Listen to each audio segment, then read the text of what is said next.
પાત્ર ભજવું. અમારે મેરુભા બાપુ એમ કહેતા, હોનાનું વાસણ હોય ને, હોનાનું ઠામ, એને તળિયે કાણું પડી જાય એટલે પાત્રમાંથી નીકળી જાય, પછી ધાતુ તરીકે કિંમત આવે. પણ પાત્રનો જેને પાત્ર ભજવા છે એની વાતું જગતના ચોકમાં કાયમ રહ્યું છે, જેના ઘાટ ઘડાના છે.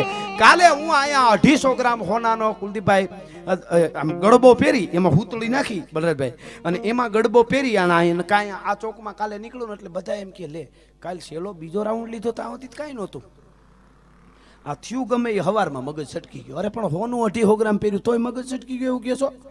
કારણ કે એમાં કાણું પાડીને ગડબો હોનાનો પહેર્યો છે. પણ એના એ 250 ગ્રામના ગડબામાંથી 5 તોલાનું સેન બનાવીને પહેરીને આવું. તમે કે લે સરસ, ક્યાં બને એવું? લે તો ઓલું હોનું જ હતું, આ હોનું. પણ ઓલાનો ઘાટ નહોતો ઘડાણો, આનો ઘાટ ઘડાણો છે. જેના ઘાટ ઘડાણા છે ને એની વાતું જગતના ચોકમાં રહ્યું છે. બાકી તો કેટલાય આવ્યા ને કેટલાય ગડબા રખડે, કોઈ પૂછતું જ નથી. મારો કોઈ ધડો ન કર્યો. ધડાનો પાણો જોયો જરાક?